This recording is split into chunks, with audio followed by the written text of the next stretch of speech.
Орта ауылдық модельдік кітапханасында бүгін Сырбай Мәуленовке арналып Ақын Сырбай атты кітап көрме ұйымдастырылды. Сырбай Мәуленнің биыл туғанына 100 жыл толуда. 1922 жылы Қостанай облысы Жангелдин ауданы Торғай кентінде дүниеге келген. 93 жылы қайтыс болған ақын, Ұлы Отан соғысына қатысқан. Абай атындағы Абай Алматы мемлекеттік университетін бітірген. 1943-50 жылдары Қостанай облысы радио комитетінде редактор болған.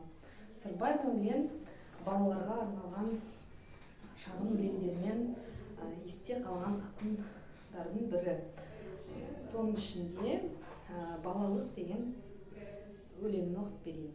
Құмнан кеме іздейтін балалық, шалшықты тен іздейтін балалық, аңқаулықты пір дейтін балалық, жалқаулықты білмейтін балалық, сауық сайран балалық, жақ иген тайдан балалық, ұшып кеттің ұзаққа, табайын қайдан балалық, қайран балалық.